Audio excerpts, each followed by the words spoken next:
নড়াইলবাসী কোন মানুষ যদি এই কথার ধারণা করেন জানা এটা রাজনীতি, হ্যাঁ এটা আমার রাজনীতি। আমি কোরআনের আয়াতের দলিল দিয়ে শব্দের অর্থ বলেছি। এটা যদি রাজনীতি কেউ বলে আলেমরা বলবে। আলেম বাদ দিয়ে যার পেটে বোম মারলে সূরা ফাতিহা শুদ্ধ করে বলতে পারে না, এই লোক যদি বলে এটা রাজনীতি, ওর দাঁত মুখ কিন্তু সব খুলে ফেলবো। এটা আর আগস্টের 5 তারিখের আগে নেই। আপনি আন্দাজে রাজনীতি বলে চালিয়ে দেবেন মানে? আপনার চাইতে আমি কোরআন কম বুঝি? আমি কোরআনের ওপরে অনার্স মাস্টার শেষ করেছি। এই জেলায় আমার 6 জন উস্তাদ আছে বিশ্ববিদ্যালয়ের। ডক্টর আকবর হুসাইন, এটা আমার সরাসরি উস্তাদ। এরপরে ডক্টর ফারুক আহমেদ, এ নড়াইলে বাড়ি। অন্য বিভাগের স্যার আছে ডক্টর কামরুজ্জামান, ডক্টর শহীদ রিজওয়ান, ডক্টর আবু সিনহা, মরহুম ডক্টর রুহুল আমিন। 6 জন উস্তাদকে আল্লাহ যেন মাফ করে দেন। সরাসরি আমি 2 জনের কাছে পড়েছি, বাকিটা অন্য বিভাগের। তারপরও আমার মাথার তাজ তারা। এই শিক্ষকদের জন্য দোয়া করছে যে আল্লাহ এই জেলায় তাদের জন্ম দিয়েছে। রব্বুল আলামিন আমার 6 জন শিক্ষক এই জেলায় আছে বিশ্ববিদ্যালয়ের। প্রত্যেককে হায়াতে তাজ্জেবা সিহাতে কুল্লিয়া দান করো, বলেন আমিন। আমি যে কথা তুলেছিলাম, এদেশের সামনে যারা আসবে 1628 জন মানুষ দায়িত্ব পাবে সামনে। 350 এমপি, বাকি এসপি, ডিসি, টিওনো, ওসি, সচিব সব মিলে কতজন? 1600। আরো জোরে বলেন 1600। আমরা চাই এই 1628 জন মানুষ আগামীতে যেন ইব্রাহিম নবীর ভূমিকা পালন করে। যেখানে আল্লাহর বিধান যেইটা আসবে, জোরে তরবারিও চালানো লাগে তারা চালাবে। আর আমরা 18 কোটি মানুষ আল্লাহর বিধানকে পালন করতে সাহায্য করব। যদি গলাও দেওয়া লাগে দিয়ে দেবো ইনশাআল্লাহ। এই কথা বলেন না কেন? তখন আল্লাহ আমাদেরকে উত্তম পুরস্কার দেবেন। এই জন্য মুহসিন না দিয়ে মুহসিনিন দিয়েছেন। সুবহানাল্লাহ বলতে পারেন না? ইন্না হাযা লাহুল বালাউল মুবিন। যদিও এটা বিশাল পরীক্ষা, একটা স্পষ্ট বিশাল পরীক্ষা, এটা সবাই পরীক্ষায় আসতে পারবে না। এটা পরীক্ষায় উত্তীর্ণ হওয়ার জন্য ইব্রাহিম ইসমাইলের মতো ঈমান থাকা লাগবে। আরো জোরে বলেন। আল্লাহ রাব্বুল আলামিন বলেন ফাদাইনাহু বিযিবহিন আযীম। তাদের এই কোরবানির কারণে আমি বিশাল একটা কোরবানি তাদের জন্য পাঠিয়ে দিলাম, জান্নাতের একটা দুম্বা। সুতরাং আমাদেরও সামনে এই বাংলাদেশটা একটা জান্নাতের পরিবেশ তৈরি হতে যাচ্ছে। কথা বলেন না কেন? আমরা ইব্রাহিম এবং ইসমাইলের ভূমিকায় আসতে রাজি আছি। রাজি আছে। সামনে আর বেশি দিন বাকি নেই। আপনি দেখেছেন মাত্র এই 6 মাস 9 দিনের ব্যবধানে 15 ভাগ মানুষ চাইতো দেশে আল্লাহর দিন কায়েম হোক। গত 3 দিনে আগের রিপোর্ট, আজকে তো 15 তারিখ, 12 তারিখের রিপোর্ট। আন্তর্জাতিক মহলগুলো এদেশের রিপোর্ট দিয়েছে, এই দেশে এখন 100 জনের 66 জন মানুষ চাচ্ছে দিন কায়েম হোক। আর কিছুদিন যেতে দেন, এদেশের 100 জনের 100 জন মানুষ বলবে আমরা কোরআনের আইন চাই। কারণ সব আইন আমাদের দেখা শেষ। কে কথা বলেন না কেন?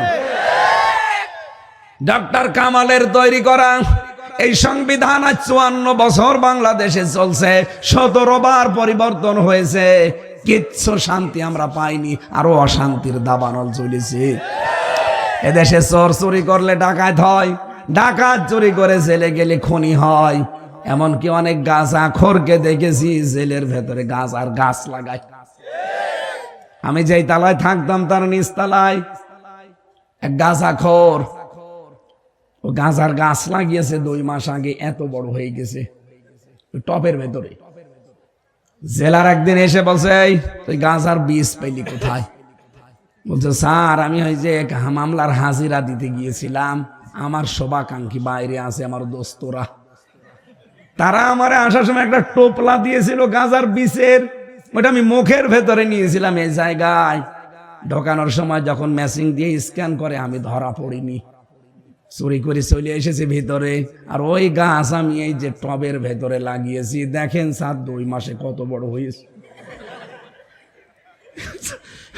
হিন্দু তো বলছে আরে শয়তান, তোরে গাঁজা খাওয়ার কারণে পুলিশে ধরে দিল জেলে, তুই জেলের ভেতরে গাজার গাছ লাগিয়েছিস, তোরে আমি কোথায় দেব?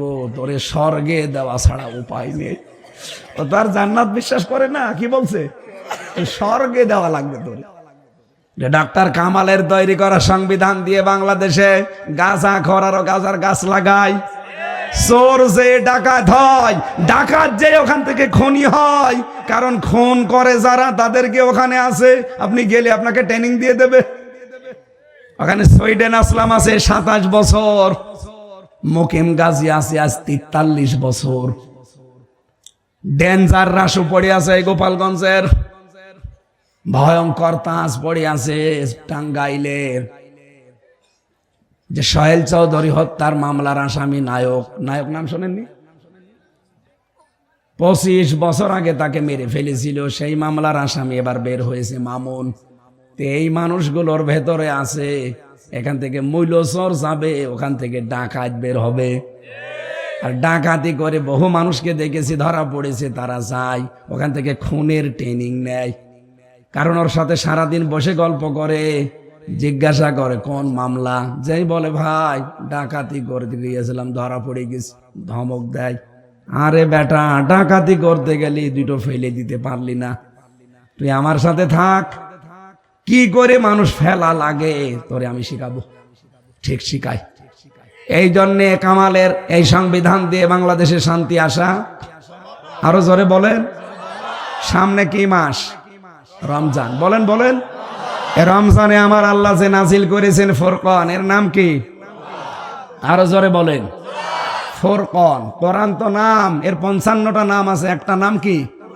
ফুরকান মানে না, ফুরকান মানে সংবিধান। ফুরকান নামে আল্লাহ একটা সূরা দিয়েছেন, 77টা আয়াত আছে, 73টা ধারা আছে। বাংলাদেশে 41 সাল টার্গেট দেওয়া লাগবে না, শুধু এই 73টা ধারা সংযোজন করে দেন। যেহেতু এখন সংস্কার চলছে, এই 73টা ধারা শুধু বাংলাদেশের সংবিধানে চালু করে দেন, 73 ঘন্টায় বাংলাদেশ মিনি জান্নাত হয়ে যাবে। চোর চুরি করলে হাত কাটা পড়বে। বাংলাদেশে যারা বড় বড় চোর, এরা অভাবে না স্বভাবে? এই কথা বলেন না কেন? গত কয়েকদিন আগে অবৈধ প্রধানমন্ত্রী, ওনার আমি প্রধানমন্ত্রী বলি না, কারণ আমি 3 বার ওনারা ভোট দিতে পারি নাই। উনি ওখান থেকে ভিডিও বার্তা ছেড়েছে যে দোষ সবাই আমারে দেয়, আমারে গালি দেয়, টাকা পয়সা কি সবই আমি মেরে খেয়েছি, আমার বোন কিছু করিনি। হ্যাঁ, আপনার বোনও করেছি। পাবনার রূপপুর পারমাণবিক কেন্দ্র 82,000 কোটি টাকা এখান থেকে মারিং কাটিং করেছে ওনার বোন রেহেনা। এই কথা বলেন না কেন? শুধু ওনার বোন, ওনার বোনের মেয়ে, সেটাও ধরা খেয়েছে বাইরের দেশে। আমিরে জামাত ডাক্তার শফিকুর রহমানের জন্য কয়েকদিন আগে কুষ্টিয়াতে বলেছিল, হাসিনার বোনের মেয়ে, এই রেহেনার মেয়ে টিউলিপ, এটা বাংলাদেশের জন্য একটা কলঙ্ক। আমার মনে হয় পুরো পরিবারটা এদেশের জন্য এখন কলঙ্ক। হ্যাঁ, কথা বলেন না কেন? যার উপরে যতটুকু করবেন, আমি আবার ওই ভাইয়ের কথা বলছি, উনি কিন্তু এই কথাগুলোই বলছিলেন যে যার উপরে আপনি যতটুকু করবেন ওইটা আপনার জীবদ্দশায় আল্লাহ শোধ নেবে। আমি আজকে দিনের বেলায় সাতক্ষীরা ছিলাম। সাতক্ষীরায় আপনি কি করেছেন 13 সালে? বুলডোজার দিয়ে পুরা বাড়ি ঘর মানুষের একেবারে শ্মশান বানিয়ে দিয়েছেন। আল্লাহ সেইটা এখন এই 25 সালে ঘরত দিল। আজাবুল বুলডোজার নাজিল করি। কি আজাব? আজাবুল বুলডোজার। আজাবুল বুলডোজারের পরে নাজিল হয়েছে ডেভিল হান্ট। এটাও একটা গজব। ডেভিল মানে শয়তান, হান্ট মানে খোঁজে, শয়তানের খোঁজে। আবার ঝামেলা করবেন, উস্কানি দিচ্ছে, ওখান থেকে আবার পা দেবেন, কয়দিন পরে আর এক গজব নাজিল হবে। এক কথা বলেন না কেন? আপনি কি মনে করছেন ডক্টর ইউনূস বসে আছে? না, মোদি দাদা এখান থেকে গেছে ট্রাম্পের কাছে, এই বাংলাদেশ সম্পর্কে কিছু মিথ্যা কথা বলবে। কারণ এই বিশ্বে 257টা রাষ্ট্রে সবচাইতে বেশি মিথ্যা কথা বলে ভারত। এটা আজকে প্রমাণ হয়ে গেছে, মাইক্রোসফট রিপোর্ট দিচ্ছে, খ্রিস্টানদের রিপোর্ট। তাম দুনিয়ায় সবচাইতে বেশি মিথ্যা কথা বলা হয় ভারতে। আর দাদা একেবারে গেছে ট্রাম্পের কাছে, সেই মিথ্যা কথাগুলো বলতো যে এই দেশে এখন জঙ্গি ভরে যাচ্ছে। এই যে জুমার নামাজ পড়ে আমরা বের হই, 500, 600, 1000 মানুষ, টুপি মাথায়, দাড়ি মুখে, কথা বলেন না কেন? এই যে কোরআন শুনছেন বসে বসে হাজার হাজার মানুষ, ওই শয়তান যারা আছে উগ্রপন্থী, আমি নাম নিতে ওদের ঘৃণা করি, ওই শয়তান গুলো এগুলো ছবি তুলে পাঠায়, ট্রাম্পকে দেখায় এই দেশে জঙ্গি ভরে গেছে, দেশে কত বড় বড় দাড়িওয়ালা লোক, টুপিওয়ালা লোক এক জায়গায় হয়েছে। ওরা এমনি দাড়ি টুপি দেখলে ভয় করে, তখন এই দেশে জঙ্গি আছে, এই ধোয়া, মিথ্যা ধোয়া তুলে তখন আমাদের দেশটাকে দখল করার চেষ্টা করে। আপনি বলেন জঙ্গি যদি বাংলাদেশে থাকবে, আজ 6 মাস 9 দিন হয়ে গেল, একটা জঙ্গির নাটক পেয়েছেন? বলেন। কারণ জঙ্গির নাটক যিনি লিখবে সেই তো পালিয়েছে, আর যাদেরকে দিয়ে জঙ্গি নাটক সাজাবে সেই মনিরুল, এই গোপালগঞ্জের, আর একজনের বাড়ি গোপালগঞ্জে, আসাদুজ্জামান, কাউন্টার টেররিজমের। এই শয়তানগুলো আলেমদেরকে, ইসলামপন্থী মানুষদেরকে ধরতো, 1 মাস 1.5 মাস 2 মাস গুম করে রাখতো, চুল দাড়ি বড় বড় হয়ে যেত, বলতো এই যে জঙ্গি পেয়েছি। পুরা নাটক। এই 3 বছরে আমি বহু কিছু দেখেছি ওদের, আমার সাথে নিজেরা ওরা এই কথাগুলো বলতো যে এগুলো কিচ্ছু নেই, আমরাও জানি, কিন্তু আমাদের টিকে থাকা লাগবে এই মিথ্যার উপরে। বলেন নাউজুবিল্লাহ। ওরা ট্রেনিং নিয়ে আসতো দাদার কাছে, এই সাদা চামড়া এদের কাছে, এসে আলেমদেরকে জেলখানায় নিয়ে জঙ্গির আমারে নাম দিয়েছে আনসারুল্লাহ বাংলা টিমের প্রধান। কি ওইটা কি আমি জানি না। আমি জেলখানার ভেতরে একজনকে পেয়েছিলাম আল্লাহ দলের প্রধান, আব্দুল মতিন, 17 বছর জেলে। ওনার একদিন বললাম, ভাই আপনি তো আল্লাহ দলের প্রধান, সভাপতি, সেক্রেটারি কে? বলছে আমার ছেলে। ও সভাপতি, ওর ছেলে সেক্রেটারি, 2 জন বাপ বেটা জেলে, আর বাইরে ওদের একজনও নেই। এই হচ্ছে বাংলাদেশের জঙ্গি। আপনি বিশ্বাস করতে পারছেন না, আজ 6 মাস 9 দিন হয়ে গেল, একটা মানুষও জঙ্গি নাটকে ধরা পড়েনি। অথচ এই মোদি যে কিন্তু এখন এই মিথ্যা কথাগুলো ছড়াইতো আমাদের এই টুপি দেখে দেখে। ডক্টর ইউনূস মাল একেবারে খাঁটি মাল।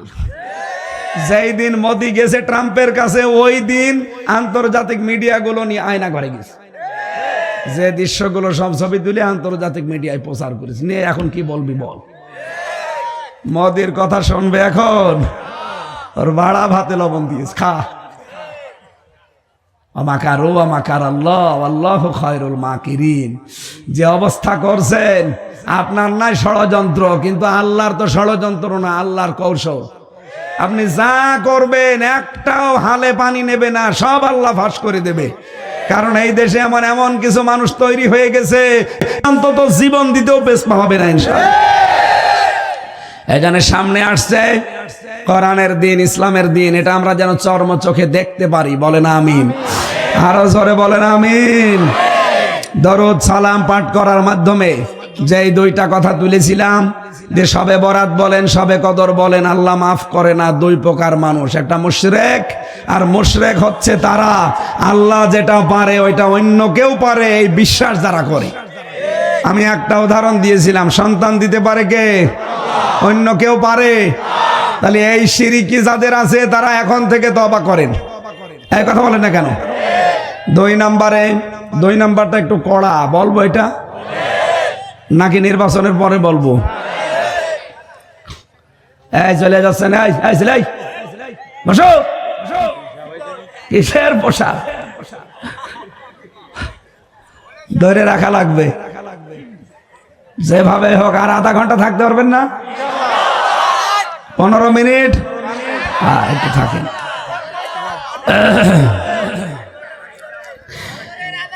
না না, ফজরের আজান দিলে আমি মরে যাব। জালেমরা আমার শরীরে এমন কোনো জায়গা নেই যে টর্চার করে নাই। মাথার চুল থেকে পায়ের তালু পর্যন্ত পুরাটায়, জামা কাপড় খুলতে পারি না, 1 ইঞ্চি জায়গা খালি নেই। আমি যে এখনো বেঁচে আছি এটা আল্লাহর রহমত ছাড়া আর কিছু না। আমার সামনে কত লাশ বের হয়ে গেছে, আমি তো মনেই করেছিলাম যে জীবনে মনে হয় আর বের হওয়া যাবে না, কারণ যে জায়গায় রেখেছিল ওখান থেকে মানুষ ফিরে আসে না। কিন্তু হঠাৎ করে যে আল্লাহ এরকম পরিবর্তন করে দেবে, আর জালেম পালাবে কে জানে। আল্লাহ সব করিয়েছে, আলহামদুলিল্লাহ। দ্বিতীয়টা বলে ফেলি, আপনি মানবেন না মানবেন এটা আপনার বিবেকের ব্যাপার। কি আমি আশা করছি আপনি মানবেন, না না মানলা যদি ইচ্ছা থাকে যে না যা বলে বলুক গা, ও ছাতা আমি শুনে চলে যাব, এরকম মন আছে কাদের? হাত তোলেন তো। একশো।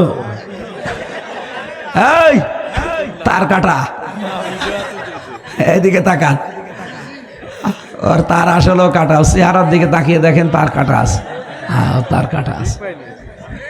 ঠিক আছে, আমি দ্বিতীয়টাও বলছি, যেহেতু 120টা এতগুলো বলা তো সম্ভব না, 2 নাম্বার পয়েন্টটা বলছি। এই তাকান, আলা লাহুল খালকু ওয়াল আমরু তাবারাকাল্লাহু রাব্বুল আলামিন।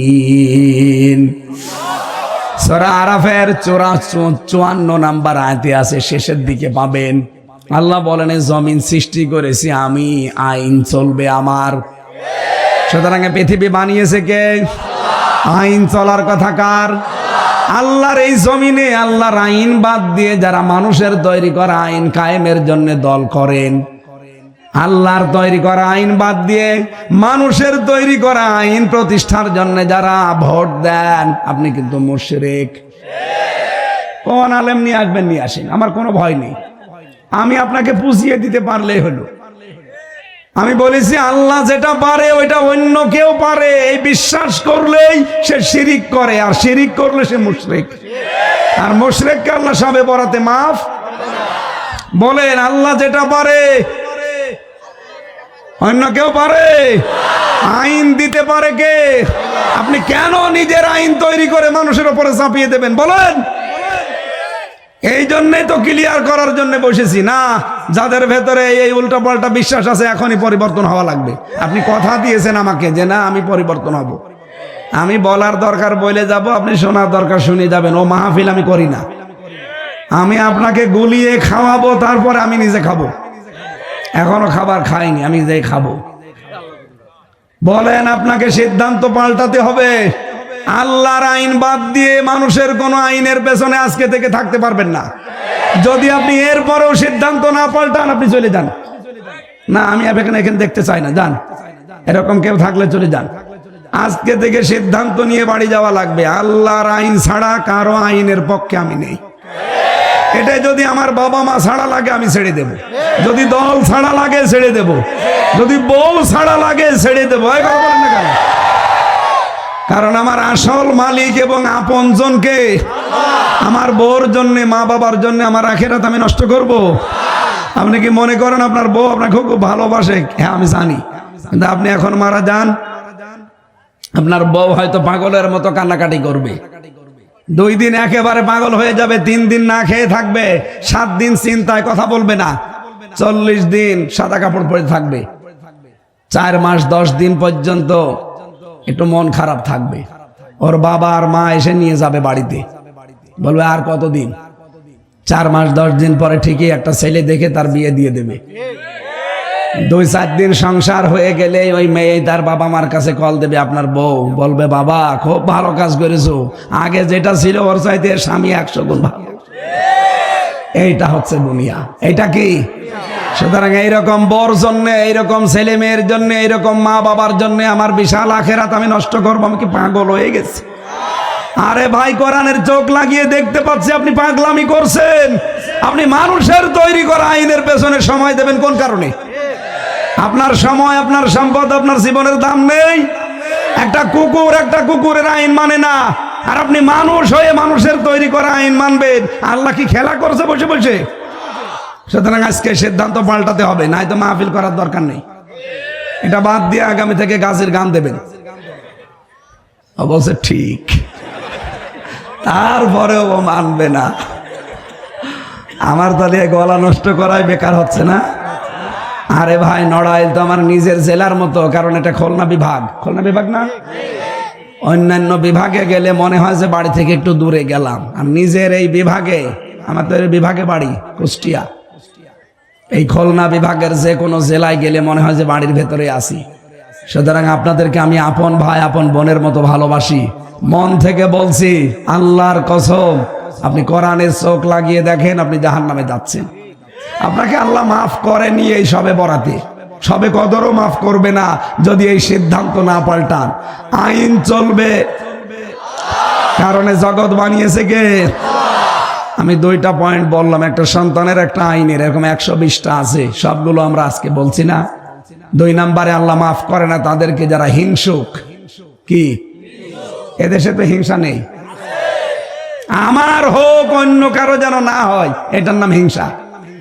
এই হিংসা যাদের ভেতরে আছে তাদের আমল আখলাক যায় আছে, টোটা ফাটা যে খেদমত গুলো করেন, নেক কাজ গুলো করেন, ওগুলো সব পুড়িয়ে ছারখার হয়ে যাচ্ছে।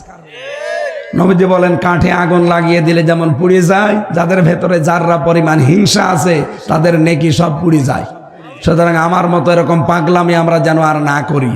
হিংসা করা যাবে না, কয়দিনই বাঁচবো, যে যা করছে করুক, ওর সম্পদ হচ্ছে হোক, আল্লাহ তুমি আমাকেও দাও না, আমারই হবে আর কারো যেন না হয়, এটার নাম এই হিংসুক যারা নারী পুরুষের ভেতরে, তারা সবে বরাতে মাপ পান নাই। আর আমার আজকের তেলাওয়াত কিন্তু আয়াত সূরা আহজাব 45-46 নম্বর আয়াত, আমি 15টা পয়েন্ট করেছি আয়াত থেকে। আমাদের যিনি আদর্শ মুহাম্মদুর রাসূলুল্লাহ সাল্লাল্লাহু আলাইহি ওয়াসাল্লাম, আল্লাহ তাকে 15টা নাম দিয়েছিলেন, গুণ দিয়েছিলেন, 15টা গুণবাচক জিনিস দিয়ে দুনিয়ায় পাঠিয়েছিলেন। আমরা যদি ওইগুলো দুনিয়ায় অর্জন করতে পারি আমরা সাকসেস। আমরা কি শুরু করব না শেষ করে দেব?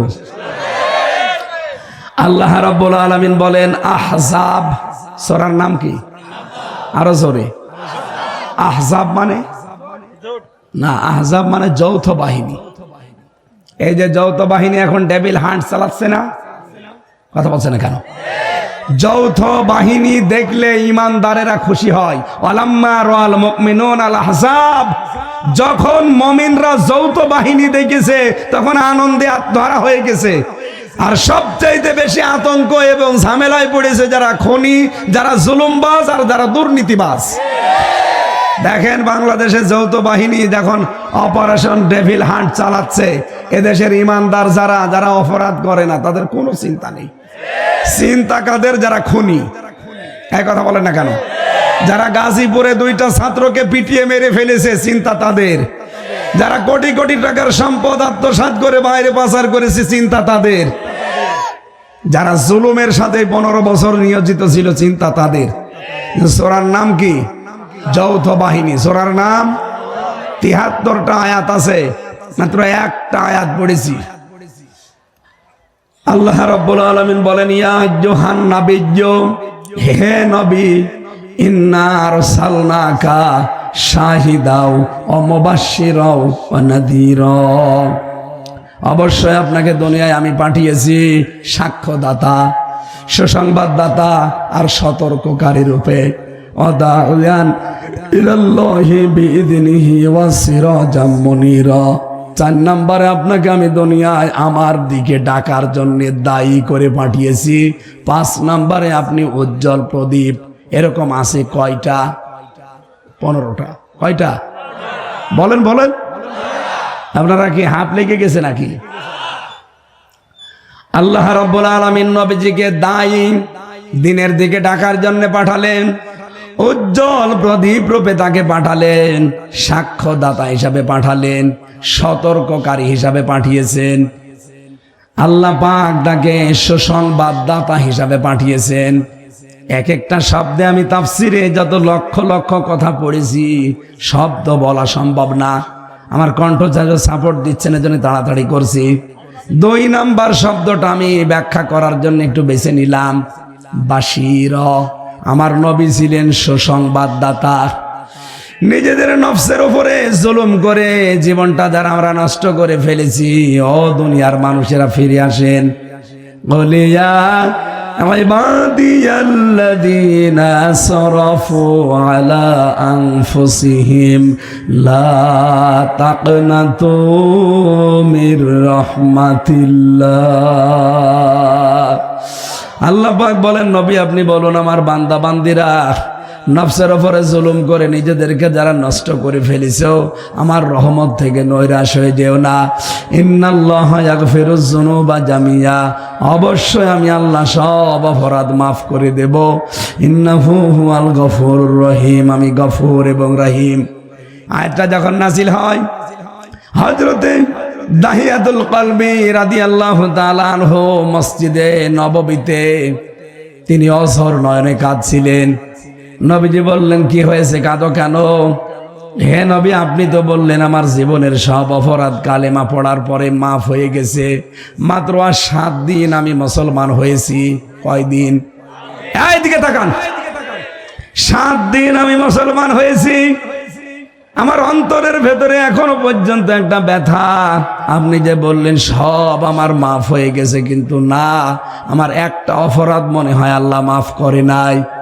নবীজি বললেন, কি করেছে এমন বলো দেখি। আমার সন্তান সম্ভবা স্ত্রীকে আমি পাঠিয়ে দিয়েছিলাম শ্বশুর বাড়িতে, যে সন্তানটা খালাস করে আসবা, যদি ছেলে হয় জাকজমক করে আসবা, আর যদি মেয়ে হয় মেরে ফেলবা। কিন্তু আমার সন্তানটা মেয়ে হওয়ার পরে আমার স্ত্রী আমাকে বলে নাই, বলেছে মরা সন্তান হয়েছে, অন্য একজনের বাড়িতে টাকা পয়সা দিয়ে গোপনে তাকে মানুষ করেছে, 6 বছর হয়ে গেছে। হঠাৎ একদিন আমার বাড়িতে গোপনে নিয়ে এসেছে। আমি দেখার পরে মেয়েটাকে আমি নিজেই পাগল হয়ে গেছি যে মানুষ এত সুন্দর হয়। মেয়েটা কাছে গিয়ে যখন আদর আখলাক করলাম, স্ত্রী মনে মনে করছে সব আমি ভুলে গেছি। আমারে ডাক দিয়ে বলে, স্বামী আমার, একটা কথা বলি, আপনি যদি কিছু মনে না করেন, এর চেহারার দিকে তাকান, এর নাক কান মুখ ঠোঁট কিন্তু আপনার মতোই মনে হচ্ছে। এই পৃথিবীতে যতগুলো সুন্দর মানুষ আল্লাহ পাঠিয়েছিলেন তার ভেতরে এই সাহাবী একজন, দাহিয়াতুল কলবি রাদিয়াল্লাহু তাআলা আনহু। হযরতে জিবরাইল মাঝে মাঝে তার আকৃতি ধারণ করে নবীর কাছে ওহী নিয়ে আসতেন, এত সুন্দর ছিল। যেহেতু বাবার আকৃতি পেয়েছে মেয়েটা, স্ত্রী সাহস করে বলছে, স্বামী আমার, আপনি কি মনে করবেন জানি না, সন্তানটা কিন্তু আমাদেরই। আমি আদর এমন করলাম, স্ত্রী ভুলে গেছে। আমার মনের ভেতরে শয়তান এবং এই জাহেলিয়াত এমন ভাবে উকি ঝুঁকি মারছে যে না, একে রাখা যাবে না। বড় হলে যদি বিয়ে দেই, যেখানে যাবে সেখানে আমি ছোট হব, এটা আমি রাখবো না। ওকে নানির বাড়িতে নিয়ে যাব বলে বাড়ি থেকে সাজিয়ে নিয়ে গেলাম মিথ্যা ধোকা দিয়ে।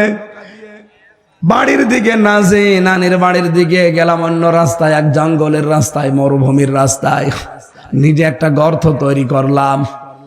মেয়েটা বারবার আমাকে বলছিল, বাবা, আমি তো নানির বাড়িতে এর আগে মায়ের সাথে কয়েকবার গেছি, আপনি কোথায় নিয়ে আসলেন? এত কষ্ট করার দরকার নেই, চলেন আমরা ফিরে যাই। হে রাসূল, আমার মেয়েটা তো জানে না যে আমি তার জন্য গর্ত করি। শেষ পর্যন্ত তার আমি নিজে উপর থেকে বললাম, দেখ কি সুন্দর জিনিস গর্তের ভেতরে দেখা যায়। মেয়েটা আমার কথা সরল মনে বিশ্বাস করে দেখতে গেছে। ওপর থেকে একটা ধাক্কা দিয়ে ফেলে দিলাম গর্তের ভেতরে। মেয়েটা তখন বুঝে ফেলেছে যে না, তারে আমি আর বাঁচতে দেব না। হাত জোর করে আমারে বারবার বলছিল, বাবা, আমি মায়ের কাছ থেকে শুনতে পেয়েছি যে তুমি আমাকে সহ্য করতে পারোনি। আমি কথা দিচ্ছি জীবনে কোনোদিন তোমার কাছে আমি আর ফেরত যাব না, বাবা বলেও তোমার সম্মান নষ্ট করব না। দরকার হয় ভিক্ষা করে খাবো, আমার জীবনটা তুমি আজকে ছেড়ে দাও। হে রাসূল, ওই পর্যন্ত আমার মনের ভেতরে এক চুল পরিমাণে, কোনো বিন্দু পরিমাণে মায়া জন্ম হয়নি। বিশাল এক পাথর 2 হাত দিয়ে উপরে নিলাম, ওর বুকের উপরে দেখে মারলাম। ফিনকি দিয়ে রক্ত বের হয়ে আমার শরীরে লেগেছিল। ওই দিন মেয়েটা একটা আত্মচিৎকার দিয়ে বলেছিল, বাবা, তোমার মতো নিষ্ঠুর বাবা যেন দুনিয়ায় আর কারো না হয়। হাদিস যিনি বর্ণনা করেন তিনি বলেন, নবীজি এই কথা শুনছিলেন মসজিদে নববীতে। আল্লাহর নবী নিজে অঝর নয়নে কেঁদে ফেললেন। ডাক দিয়ে বললেন যে মানুষ এত নিষ্ঠুর হতে পারে। আমি এই হাদিসটা যখন পড়েছি, আমার নিজের মেয়ে, 2 নাম্বার মেয়ে যেটা ফারিহা জান্নাত, আমি জেলে যাওয়ার সময় ওর বয়স 7 মাস ছিল, এখন 4 বছর। ওরে আমি মাঝে মাঝে নিয়ে ভাবি, কারণ 3টা মেয়ের ভেতরে এই মেয়েটারে আমার মহাব্বত একটু বেশি, কারণ এটা আমি দেখতে পাইনি। চিন্তা করি ওই সাহাবীর দিকে আর আমার এই মেয়েটার দিকে। আল্লাহ, আমার মেয়েটার চেহারা অনেক সুন্দর, এর দিকে তাকালে আমি অনেক কিছুই ভুলে যাই। মাঝে মাঝে আমার চিন্তা হয়, আল্লাহ ওই সাহাবী কি করে এত সুন্দর মেয়েকে নিজের হাতে কবরের ভেতরে দিয়ে গর্তের ভেতরে আবার পাথর নিক্ষেপ করে তার জীবনটা শেষ করে দিল। আমাকে যদি তামাম দুনিয়াও কেউ দিয়ে দেয়, আমার ফারিহার গায়ে পাথর লাগা দূরের কথা, একটা ফুলের টোকাও আমি লাগতে দেব না। আমিও তো আমার মেয়েকে ভালোবাসি, উনিও তো ভালোবাসার কথা, কিন্তু কি জাহিলিয়াতের ভেতরে ছিল বলেন তো একটা লোক। মেয়েটার জন্য যখন কবর খুঁড়ছিল এই গর্ত, তখন মাটিগুলো এই দাড়ির ভেতরে চুলের ভেতরে যাচ্ছিল। সাহাবী বলে, হুজুর আমি বারবার দেখি আমার মেয়েটা দৌড়িয়ে এসে এই দাড়ির ভেতরে আর চুলের ভেতরে এই ঢেলা ময়লাগুলো বালিগুলো পরিষ্কার করে দেয়। ওই সময়ও যদি আমার মনের ভেতরে একটু মায়া আসতো। আমি কিচ্ছু করি নাই, তারে শেষ করে দিলাম। আর 7 দিন আমি মুসলমান হয়েছি। এতদিন আমার কিছু মনে হয়নি, কিন্তু আজকে আমার মনে হচ্ছে এই মেয়েটা যেন আমার মাঝে মাঝেই ডেকে বলছে, বাবা তোমার মতো নিষ্ঠুর মানুষ যেন দুনিয়ায় কারো বাবা না হয়। আপনি যে বললেন আমার সব মাফ হয়ে গেছে, কিন্তু এইটা আমার মাফ হয়েছে আমার বিশ্বাস হয় না। নবীজি তারপরেও তাকে সুসংবাদ দিলেন, শাহিদা ওয়া মুবাশশিরা ওয়া নাযীরা। হে দাহিয়াতুল কলবি, তুমি যা করেছে শুনলাম। আমি যদি তোমার মালিক হতাম, তোমার আমি মাফ করতাম না। মানুষ এত নিকৃষ্ট আচরণ করতে পারে, কিন্তু আমি তো তোমার মালিক না। তোমার মালিক একজন আছে, উনি যেহেতু কোরআনে আয়াত নাযিল করেছে, আমি তোমার গ্যারান্টি দিতে পারি আল্লাহ তোমাকেও মাফ করে দিয়েছেন। সম্মানিত মা বোনেরা, কোথায় ছিলেন আপনারা? আষাঢ় দিয়ে মেরে ফেলতো জন্মের পরেই। কোথায় তুলে দিয়েছে আমার আল্লাহর নবী এসে ইসলামের কারণে। সুসংবাদ দিয়ে যাচ্ছি, যদি ইসলামে দেশে আবার আসে, মেয়েরা সব চাইতে দামি জায়গায় থাকবে। বিশ্ব নবী জানিয়েছেন, যার 3টা মেয়ে আছে, যদি 3টা মেয়েকে আদর যত্ন করে তাদের পেছনে খরচ করে দিন শিক্ষা দিয়ে সৎ পাত্র দেখে পাত্রস্থ করতে পারে, আমি নবী গ্যারান্টি দিলাম কিয়ামতের দিন সে আমার সাথে এইভাবে জান্নাতে থাকবে। আমি এই আশায় বুক বেঁধে আমার 3টা মেয়ের পেছনে শ্রম দেই, তাদেরকে দিনের শিক্ষা দিচ্ছি, তাদের পেছনে আমার সাধ্য মতো খরচ করছি। আমার পৃথিবীতে আল্লাহ রাসূলের পরে এই 3টা মেয়ে আমার কাছে আমার পৃথিবী। আমি চেষ্টা করব তাদেরকে সৎ পাত্র দেখে পাত্রস্থ করে নবীর এই কথাকে আমল করে কিয়ামতে যেন নবীর সাথে জান্নাতে যেতে পারি, বলেন আমিন। মানুষের সম্মান কিসে লুকিয়ে আছে অনেকে জানে না, জোর করতে চায় না। সম্মান মর্যাদা মানুষের জোর করার ভেতরে নেই, কিসের ভেতরে আছে? ইয়ারফাউল্লাহুল্লাযীনা আমানু মিনকুম ওয়াল্লাযীনা উতুল ইলমা দারাজাত।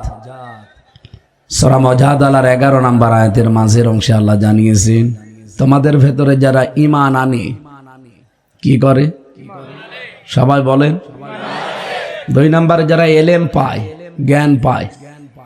ঈমান আনার পরে যারা জ্ঞান অর্জন করেন এবং এই দাবি অনুযায়ী দুনিয়ায় যারা মেনে চলে, দিন যত যাবে তাদের মর্যাদা আল্লাহ সৃষ্টি জগতের ভেতরে বাড়াতেই থাকবে। প্রশ্ন আসতে পারে, বহু জ্ঞানী মানুষ, তাদেরকে মানুষ এখন ঘৃণা করে, যেমন হাসিনা। আপনি আজকের রিপোর্ট দেখেছেন সকালে, 257টা রাষ্ট্র দুনিয়ায়, আন্তর্জাতিক একটা সংস্থা রিপোর্ট দিয়েছে, এই 257টা রাষ্ট্র চালাতে 257 জন মানুষ আছে এখন, না নেই? প্রত্যেকের একটা রাষ্ট্রপ্রধান আছে। পৃথিবীর 1 নম্বরে নিকৃষ্ট রাষ্ট্রপ্রধানের তালিকায় হাসিনার নাম। এটা শুনতেও কেমন লাগে, যদি অন্য কারো নাম হয়তো তাও তো হইতো, এমন মানুষের নাম। 2 নম্বরে নাম এসেছে বাশার আল আসাদের, এটাও একজন মুসলমান। খ্রিস্টানের নাম পেয়েছি আমি প্রায় 9 নম্বরে। যে এর আগে যেগুলো আছে সবগুলোই মুসলমান, বাকি একজন মুশরিকের নাম আছে, আমি নাম নিলাম না। চিন্তা করেন, পৃথিবীর নিকৃষ্ট মানুষের তালিকায় ওনার নামটা অলরেডি উঠে গেছে দুনিয়ার হিসাবে, আল্লাহর হিসাবে আরো আগে উঠেছে। কারণ যারা মানুষের উপরে জুলুম করে এরা আল্লাহর মামলার আসামি হয়ে যায়। সুতরাং মানুষের উপরে যেহেতু জুলুম হয়েছে, এটার প্রমাণ গতকালকের টক শো উপস্থাপিকা সহ 3 জন যারা আলোচক ছিলেন হাউমাউ করে সব কাঁদছিল। ব্যারিস্টার আরমান 8 বছর যিনি আয়না ঘরে ছিলেন, তার জীবনী শোনার পর আমি নিজেও কেঁদে ফেলেছি।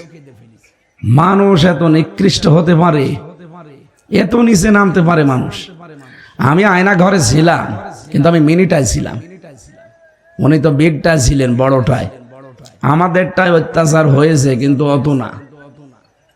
এরকম এই চেয়ারের ভেতরে বসে দিত, চেয়ারের ওপরে বসে ক্লিপ এঁটে দেয় হাতে পায়ে, আর গলার সাথে একটা বেল্ট আছে। আপনারা এখন আয়না ঘর আবিষ্কার হওয়ার পরে যে চেয়ার দেখছেন, এটা শক দেওয়া, এটা শক দিলে ভাবে কাঁপতে থাকে।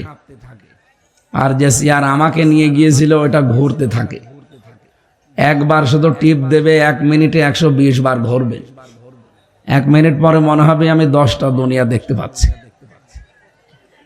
তখন ওরা ঠাট্টা করে বলে, যেহেতু আমি যেই কয়টা অফিসার পেয়েছিলাম অধিকাংশগুলো হিন্দু, সঞ্জয় দত্ত, তো নাম শুনে বোঝা যাচ্ছে ওর ইমান নেই। আমার ওই সময় বলতো যে আপনারা তো নাই, তোরা বলিস যে বিভিন্ন জায়গায় যে মরণের পরে আল্লাহ নাকি 10 দুনিয়া দেবে। এখন কি 10 দুনিয়া দেখা যাচ্ছে? আপনি চিন্তা করেছেন কোন জায়গায় আঘাত দিয়েছে? এ কথাটা নবীর সম্মানে আঘাত না? এই যে 10 দুনিয়ার সমান জান্নাত মমিনকে আল্লাহ দান করবে, এটা কি আমার বানানো না নবীর কথা? বলো, ওরা নবীর কথাকে ঠাট্টা বিদ্রুপ করত, এমনকি আল্লাহরও ভুল ধরত যে আল্লাহর এইটা করা ঠিক হয়। চিন্তা করতাম মাঝে মাঝে, আল্লাহর যদি ভুল ধরতে পারে, আমি তো ওর কাছে কিছুই না। এভাবে বসিয়ে রেখে 1 মিনিট ঘোরাবে, ঘোরানোর পরে এবার নিয়ে আসে মেশিন, আসার পরে এই যে হাতের সাথে আর পায়ের সাথে এমন মিল করা, শুধুমাত্র টিপ দেবে, একবারে আপনার নখগুলো সব খুলে চলে আসবে। নখ খুলে গেলে দেখবেন ফিনকি দিয়ে রক্ত বের হয়। কথা বুঝতেছেন? তখন মিহি পাতলা যে লবণ আছে, ওই মোল্লা সল্ট, ওইটা লাগিয়ে দেয়। কি যে চিৎকার মানুষের! আমার আগে যারা এভাবে খুলছিল, ভাই রে, কান্নাকাটি। এরপরে আমারে নিয়ে গেছে, আমারে ঘোরায়নি, আমারে ঘোরাত, আমারে যা যা বলতে বলেছিল ম্যাজিস্ট্রেটের কাছে যে এইগুলো সব লিখে দিলাম, যে বলবেন, যদি না বলেন আপনার স্ত্রীকে তুলে নিয়ে আসা হবে। আর এই যে দেখলেন যে এর যা করলাম, এইটা আপনাকে করাবো। ওই ম্যাশিং আমি দেখেছিলাম যে নখ কি করে তোলা হয়। ব্যারিস্টার আরমান সাহেব যে কথা বলছিলেন, আমি তাহাজ্জুদের নামাজে ছিলাম। আমি তো তাহাজ্জুদও পড়তাম আন্দাজে, কারণ কয়টা বাজে আমি জানি না, আন্দাজের উপরে তাহাজ্জুদ পড়ছিলাম যে না জানি। এখন হয়তো যেহেতু নিস্তব্ধ হয়ে আছে সব, তাহাজ্জুদের সময় হতে পারে। 8-10 জন আসলো আমার রুমে, সব মুখ বাঁধা। এসে আমারে বলছে নামাজ তাড়াতাড়ি শেষ করেন। নামাজ শেষ করার পরে গাড়িতে তুলে নিল, মুখ আর হাত বেঁধে। আমার নিজের উপরে তারা 2 জন বসলো, অথচ সিট পড়ে আছে। সিটের উপরে না বসে আমার শরীরের উপরে বসলো। এখান থেকে নিয়ে গেল, সারা রাত কোথায় যেন ঘোরাইলো। ঘোরানোর পরে আমারে বলল, আপনি কোথায় ছিলেন? আমি বললাম যে আমি জানি না। এই কথাটাই বাইরের মানুষকে বলবেন যে আমি কোথায় ছিলাম আমি জানি না। গাড়ি থেকে 1 লাথি দিয়ে আমারে ফেলে দিল। ফেলে দিয়ে বলল যে ঠিক আছে, কাউকে কিছু বলবা না। এখন দেশ যে স্বাধীন হয়েছে এটা আমি জানি না। এটা 5 তারিখের ঘটনা। কয় তারিখ? আগস্টের 5 তারিখের রাতে এই ঘটনা ঘটিয়েছে। উনি বহু কষ্ট করে হাতটা খুলেছেন। চোখ খুলে দেখে যে চোখে ছানি পড়ে গেছে, কারণ শরীর দুর্বল হওয়ার কারণে চোখে আর ভালো দেখে না। বহু কষ্ট করে একটা সাইনবোর্ডের কাছে যেয়ে দেখে লেখা দিয়াবাড়ি উত্তরা মিরপুর। চিন্তা করলেন এই তো আমার পরিচিত জায়গা। কিছুক্ষণ পরে দেখলেন আজান আসতেছে কানে। যে 15 নম্বর সেক্টরে উত্তরায় ওই মসজিদে গিয়ে ইমাম সাহেবকে বললেন, চিন্তা করছেন এখনো দেশ স্বাধীন হয়েছে কিন্তু আমি জানি না। ইমাম সাহেবকে যদি বলি না জানি আবার উলামা লীগের ইমাম কিনা, কোন বিপদ আবার কোন দিক থেকে কাটে। যে বললাম যে ভাই এখানে হাসপাতাল আছে আশপাশে, আমার তো পরনে সেই লুঙ্গি, ছেঁড়া লুঙ্গি, 8 বছর আমি পড়ে আছি ওই ঘরের ভেতরে, গায়ে ছেঁড়া একটা গেঞ্জি, আর ওই চোখ বেঁধে নিয়েছিল যে গামছা, ওইটা আমার গায়ে দেওয়া, চুলগুলো তো উস্কো খুস্কো, দাড়ি তো এলোমেলো। আমার যে চেহারা ছিল সে 8 বছর আগে, আমি একজন ব্যারিস্টার, সেখান থেকে আজ 8টা বছরে আমি নিজেকেই নিজে আজ চিনতে পারি না। মসজিদের যে গ্লাস লাগানো আছে আমার চেহারাটা আমি দেখলাম 8 বছর পর, 8টা বছর পরে দেখলাম যে আমি কেমন হয়েছি। দেখি না আমি নিজেকে চিনতে পারি না। ইমাম সাহেবকে পরিচয়ও দিলাম না, বললাম যে ভাই আমার একটা হাসপাতালে নিয়ে চলেন, আমি সব হারিয়ে ফেলেছি। হাসপাতালে নিয়ে গেলেন, যারা আছে ওখানকার দায়িত্বে, ওনারা দেখে মনে করছে কোনো ছিনতাইকারী, কোনো স্যাঁচলা চোর হবে, তাড়িয়ে দিয়েছে দূর দূর করে। বলছে এখানে বড় অফিসার যে আসবে আমার একটু দেখা করতে দেন। অথচ ওই হাসপাতালটা বানিয়েছিল তার পিতা শহীদ মীর কাসেম আলী রহমতুল্লাহ আলাইহি। নিজের বাবার তৈরি করা হাসপাতালে আজ ঢুকতে দিচ্ছে না। বড় অফিসার যখন এসেছে সকাল 9:30, এ পর্যন্ত বসে আছি, কারণ আমি জানি না যে দেশের অবস্থা এখনো কি। জিজ্ঞাসা করার পরে যে স্যার এসেছে, আমি কাছে যেতে চাই, উনি মনে করছে এমন হয় স্যাঁচলা চোর, ছিনতাইকারী, মোবাইল নিয়ে দৌড় দেবে, তাড়াতাড়ি মোবাইল পকেটে পড়ে। ওনার কাছে কাছে গেলাম, বললাম যে স্যার ভয় পাবেন না, আমি ব্যারিস্টার আরমান। আজ 8 বছর পরে আজকে আমারে লাথি দিয়ে ফেলে দিয়েছে রাস্তায়। ম্যানেজার তো পাগল হয়ে গেছে, কারণ তার বাবার তৈরি করা প্রতিষ্ঠানে আমি চাকরি করি। বুকের ভেতরে জড়িয়ে হাওমাও করে কেঁদে বলছে আপনার পরিবারকে খবর দেই। পরিবারের লোকজন এসেছে, শুধু মা আর স্ত্রী ছাড়া কেউ ওনারে চিনতে পারে না। আমি দেখছিলাম এই করুণ কথাগুলো যখন বলছিল, উপস্থাপিকা একজন মহিলা, সে অঝর নয়নে কাঁদছে। বাংলাদেশে যদি কিচ্ছু না হয়, আমাদের গুলো সব আমরা ভুলে গেলাম। জামাত বিএনপির ওপরে যা হয়েছে সব আমরা ভুলে গেলাম। যান, আয়না ঘরে যাদেরকে রেখেছিলেন 1700 মানুষ, আপনি কি জবাব দেবেন বলেন? আপনি যে বিশ্বের তালিকায় আজ নিকৃষ্ট মানুষের 1 নম্বরে, এমনি না, শুধু আয়না ঘরের কারণে। কিয়ামত পর্যন্ত অন্তত বাংলাদেশে কেউ যেন আর আয়না ঘর বানাতে না পারে, সেই ব্যবস্থা আমাদের করা লাগবে। এটা যে মানবতার সাথে কত বড় একটা কৌতুক, আপনি নিজেকে একটু দাঁড় করান তো ওই জায়গায়।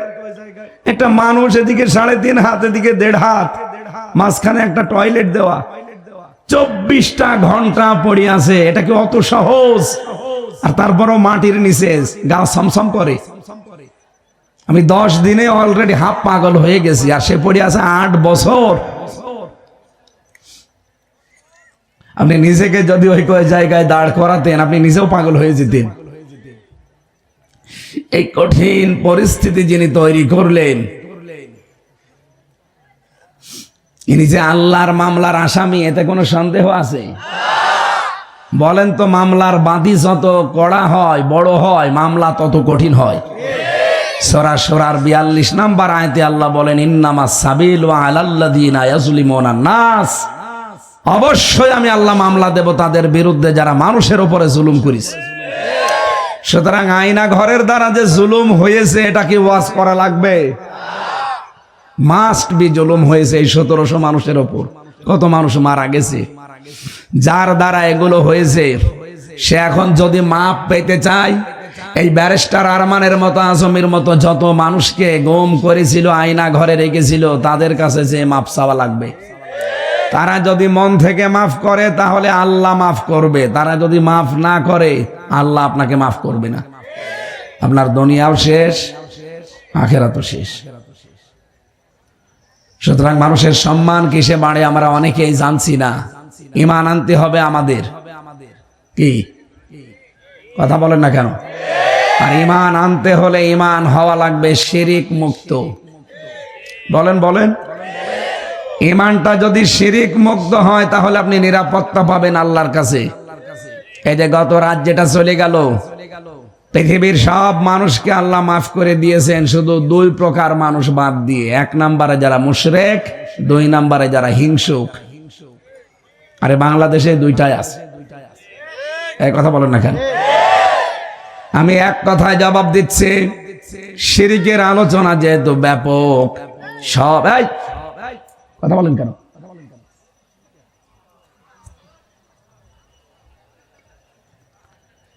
ক্লাস চলছে, এটা একেবারে ছাত্রের মতো শুনবেন, যেন বাড়িতে 1 ঘন্টা পরে কিছু নিয়ে যেতে পারেন। শিরিক বিল জাত, শিরিক বিল সিফাত, শিরিক বিল ইখতিয়ারা, শিরিক বিল হুকুক, এভাবে বর্ণনা করতে করতে আমি 120 প্রকার পেয়েছি। কিচ্ছু লাগবে না, জান। এখানে নড়াচড়াও করবেন না। আপনি যদি নড়েন না, আপনার খবর আছে।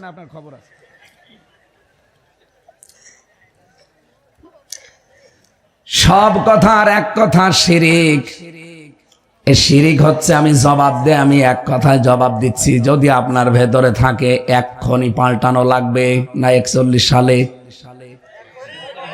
অনেকে তো 41 সালে টার্গেট নিয়ে রেখেছিল, হয়েছে, সব শেষ হয়ে গেছে। সুতরাং এক্ষুনি। কখন? বলেন বলেন। আল্লাহ যেটা পারে ওইটা অন্য কেউ পারে, এই বিশ্বাস যারা করে তারা শিরিক করছে। আর শিরিক যে করে সে মুশরিক। আর মুশরিককে এই সবে বরাতে, সবে কদরেও আল্লাহ মাফ করবে না। আর আপনি এই তালিকায় প্রথম নাম্বারে আছেন কিনা বলেন? আপনার ভেতরে কি এই বিশ্বাস আছে যে আল্লাহ যেটা পারে ওইটা অন্য কেউ পারে? নেই। দেখেন তো আছে কিনা। এই পৃথিবীতে সন্তান শুধুমাত্র দিতে পারে কে? না অন্য কেউ পারে? কিন্তু বহু মহিলা যারা বসে আছে ওরা বিশ্বাস করে না বাবা পারে। এমনকি আমার উপরও বিশ্বাস করে অনেক মহিলা, বলে যে হুজুর মনে হয় কিছু পড়ে দিলে হবে। সেদিন বগুড়াতে এক মহিলা এসে তার স্বামীকে পাঠিয়েছে, আপেল নিয়ে এসেছে। এসে বলছো হুজুর আপেল পড়ে দেন। আমি সূরা ফাতিহা পড়ে ফু দেব, তাছাড়া আর কি পড়বো? কারণ এইটাই তো শেফা। কি এই যে ঝাড়ফুঁক যা করা হয় সূরা ফাতিহা দিয়া, নাস ফালাক দিয়ে। আমি তো সরল মনে পড়ছি, হঠাৎ উনি আমার কানের কাছে মুখ নিয়ে বলছে হুজুর আপেল এমন ভাবে পড়বেন যেন ছেলে হয়। কেন? বলছে আমার 3 মেয়ে, আমার বউ আমারে পাঠিয়েছে যে হুজুরকে দিয়ে এমন আপেল পড়াবা এবার যেন আর মেয়ে না হয়। আমি আপেল ফেলে দিলাম, ডাক দিয়ে বললাম ভাই আপেল পড়ে যদি ছেলে হইতো আমার 3 মেয়ে হইতো না। আমি ম্যাডামের জনমের আপেল খাওয়াতাম, অথচ 2 মেয়ে হওয়ার পরে এই শেষেরটা যেটা হাফসা জান্নাত, আমি বহু চেষ্টা করেছি, বহু দোয়া করেছি, আল্লাহ অন্তত বংশের বাতি দেওয়ার জন্য একটা ছেলে দিও। আবার দিয়েছে মেয়ে। বলেন তো আপেল পড়ে যদি সত্যি ছেলে হইতো, আমার ম্যাডামের ছেলে হইতো না? এই জন্য সন্তান দিতে পারে কে? এই বিশ্বাস আমাদের আছে। কোন পীর বাবা পারে? তাবিজ কবজে পারে? সুতরাং আল্লাহ যেটা পারে ওইটা অন্য কেউ। অনেকে এই দোয়া পড়ে। ইব্রাহিম আলাইহিস সালাম তিনি 80 বছর এই দোয়াটা পড়েছিলেন, রব্বি হাবলি মিনাস সালিহিন, হে আল্লাহ আমাকে নেককার সন্তান দাও। কি সন্তান? 86 বছর একাধারে দোয়া করার পরে আল্লাহ জবাব দিয়েছেন একবার, রব্বি হাবলি মিনাস সালিহিন। হে ইব্রাহিম এতদিন পর্যন্ত দোয়া করলে, আজকে জবাব দিলাম, যাও তোমার একটা নেককার সন্তানের সুসংবাদ দিলাম। কেমন নেককার এটা? এটা গোলামিন হালিম। হালিম মানে এই যে এখন দেখলাম লেখা আছে চাচা হালিম আর মামা হালিম। এই মামা হালিম না, এই চাচা হালিম মামা হালিম না। আমার আল্লাহ তাকে এমন হালিম দিয়েছিলেন, তিনি ছিলেন সর্বোচ্চ ধৈর্যশীল। সুবহানাল্লাহ বলতে পারেন না? আপনারা শুনতেছেন? ইব্রাহিম নবী দোয়া করেছিলেন কত বছর? আরো জোরে। এরপরেও তিনি কিন্তু ধৈর্য হারা হননি, হাল ছেড়ে দেননি। দোয়া করতে করতে আমার আল্লাহ তার ৮৬ বছর পরে জবাব দিলেন মাত্র একবার। আর আপনি বিয়ের ২-৩ মাস হয় না, আপনি পাগল হয়ে যান। কোন বাবা কোথায় আছে সেখানে দৌড়ান। ওই বাবার যদি ক্ষমতা থাকতো, বাংলাদেশে বহু পীর বাবা আছে যাদের নিজেরই ছেলে মেয়ে নেই। এই কথা বলেন না কেন? এই জন্য আমাদের এই বিশ্বাসটা যাদের আছে দূর করা লাগবে। ছেলে মেয়ে না হোক, ছেলে মেয়ে দেওয়ার মালিক কোন মাজার, কোন কবর, কোন বাবা, এমনকি হামজা। বলেন বলেন। এটা যেহেতু শুধুমাত্র পারে কে? এক ইমাম সাহেব নাকি প্রতিদিন দোয়া করতো, রব্বি হাবলি মিনাস সলিহিন। এক মুসল্লি চিন্তা করছে, আল্লাহ সারা জীবন এই হুজুরের পেছনে নামাজ পড়ছি, এর বাড়ি কোথায়? সে নোয়াখালী, আর আমার বাড়ি মনে করেন যশোর।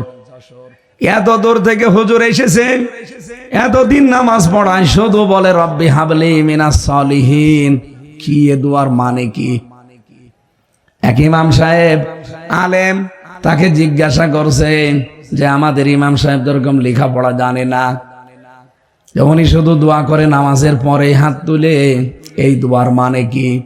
ওই আলেম বলছে এটা তো দোয়া না, শুধু এটা কোরআনের আয়াত, সূরা সফফাতের ৯৯ নম্বর আয়াত। আল্লাহ পাক জানিয়েছেন, রব্বি হাবলি মিনাস সলিহিন। আল্লাহর কাছে দোয়া করো, আল্লাহ তুমি আমাকে একটা নেককার সন্তান দান করো। মুসল্লি চিন্তা করছে, হুজুরের মনে হয় ছেলে মেয়ে নেই। যে বলছে, হুজুর আপনার ছেলে মেয়ে কয়টা? 11টা। 11টা ছেলে মেয়ে, আপনি যে দোয়া করেন, আপনি কি জানেন ওই দোয়ার মানে কি? বলছেন না। কিসের দোয়া করেন আপনি? প্রতিদিনই এক দোয়া করেন, আপনি দোয়া মানে জানেন না? আমি আজকে আলেমের কাছে জিজ্ঞাসা করে আসলাম, এই দোয়ার মানে হচ্ছে আল্লাহ আমারে নেককার সন্তান দাও। আপনার 11টা হয়ে গেছে, এখনো দোয়া করছেন, আপনি কি দেশ ভরে ফেলবেন? ইমাম সাহেব বলছে, বাবা এ দোয়ার মানে এই, আমি যদি আগে জানতাম তো 10 বছর আগে দোয়া বাদ দিয়ে দিতাম। আমি তো জানি না, আমি পড়িয়ে যাই, আল্লাহ দিয়ে যায়। আমি এখান থেকে একটা শিক্ষা বের করেছি। হযরত ইব্রাহিম নবী ইসমাইল পাওয়ার জন্য যে দোয়া করলেন, আল্লাহ জবাব দিলেন, গোলামিন হালিম, আমাকে ধৈর্যশীল সন্তান দিয়েছেন আল্লাহ। উনি মনে মনে সিদ্ধান্ত নিলেন, আল্লাহ তুমি আমার দোয়া তো কবুল করলে, কিন্তু কেমন হালিম দিয়েছো, আমি এই হালিম আজকে পরীক্ষা করব। রব্বুল আলামিন তাকে স্বপ্ন দেখিয়েছিলেন, ফালাম্মা বালাগা মাহু সায়া ক্বালা ইয়া বুনাইয়া ইন্নী আরা ফিল মানামি আন্নী আযবাহুকা ফানজুর মাযা তারা। সন্তানটা তার সাথে যখন চলাফেরা করতে শিখেছে, তার মানে 12-13 বছর বয়স, একটু হাতে কামে লাগে। আপনি দেখবেন ছেলে যদি কাজ কামে লেগে যায়, একটু কথাবার্তারা শোনে, তখন তার প্রতি মায়া মহাব্বত একটু বেশি হয়। কথা বলেন না কেন? হযরত ইব্রাহিমের ঠিক এই কায়দা, তারপরও হয়েছে কত বছর পর? ৮৬ বছর পর, আকাশের চাঁদের মতো। আল্লাহ তাকে স্বপ্নে দেখালেন, তো তোমার প্রিয় বস্তু কোরবানি করো। আমি কিন্তু শুধু ঘটনার জন্য না, এখানে একটা শিক্ষা আপনাদেরকে দিতে চাই, আর এটা নিয়ে যাওয়া লাগবে। কি নিয়ে যেতে পারবেন না? হযরত ইব্রাহিম সন্তানকে গিয়ে বললেন, আমি স্বপ্নে দেখলাম তোমাকে আমি জবাই করছি, তোমার রায় বলো। হযরত ইসমাইল কথাটা শোনার পরেই দৌড় দিতে পারতেন যে আপনি কি বাবা না আজরাইল?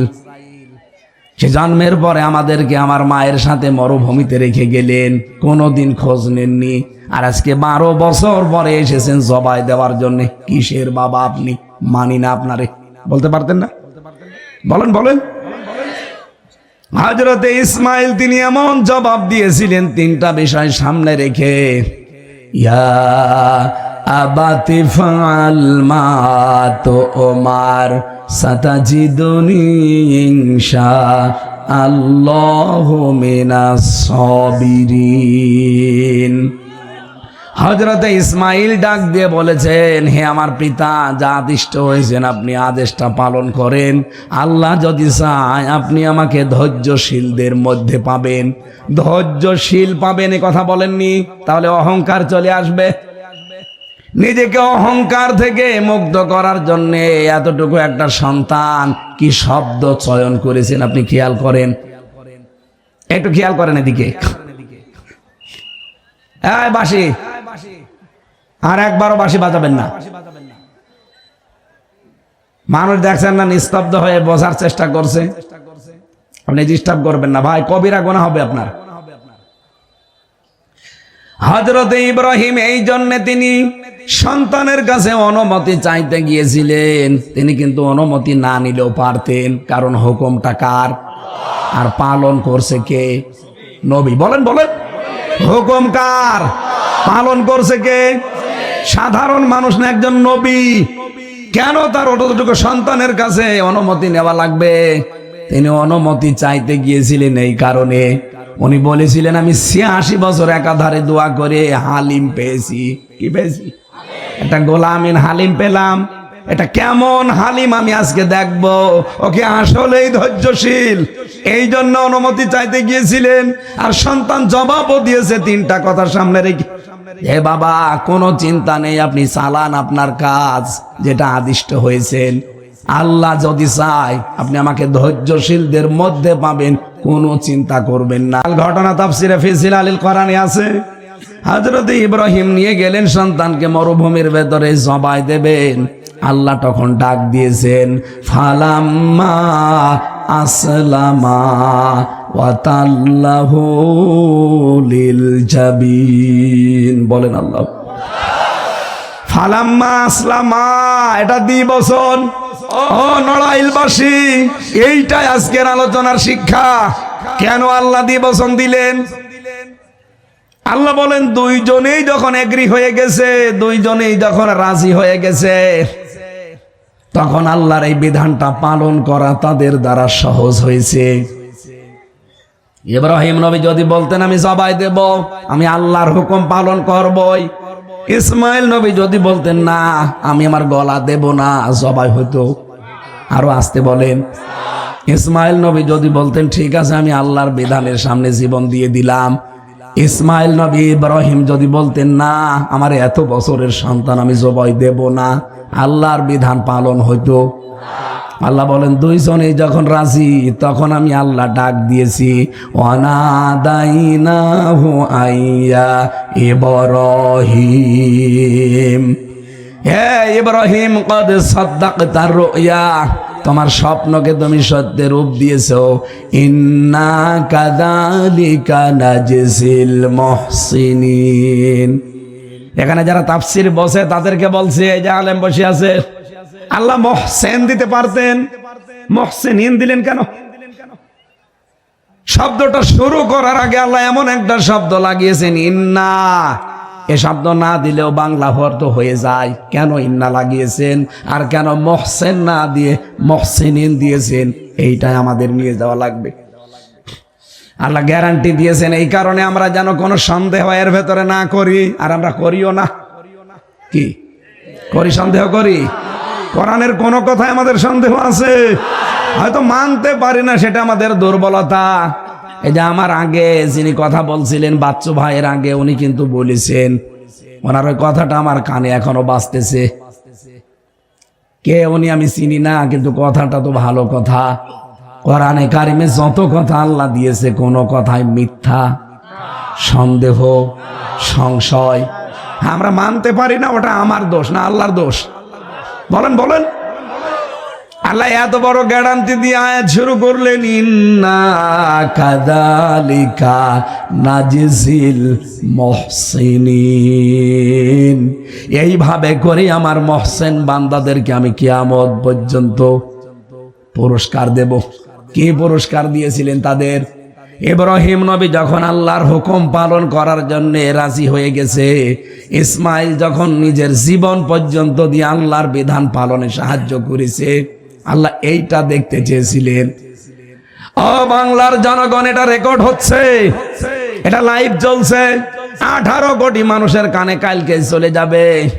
সবাইকে সামনে নিয়ে কথা জানাতে চাই, বাংলাদেশে যারা সামনে আসবে এরা আমাদের ইব্রাহিম নবীর ভূমিকা পালন করা লাগবে। আমরা 18 কোটি জনগণ সামনে আমরা ইসমাইলের ভূমিকায় জীবন পর্যন্ত দিয়ে দেওয়া লাগবে। এই কথা বলেন না কেন? কারণ আল্লাহর বিধান এখনো কায়েম হয়নি। আপনি বেঁচে থেকে করবেন কি? এখনো আল্লাহর বিধান এ জমিনে একটাও কায়েম হয়নি। আপনার জীবনের কিসের মূল্য? এখনো নিরপরাধ মানুষের ওপরে জুলুম শেষ হয়নি। এই কথা বলেন না কেন?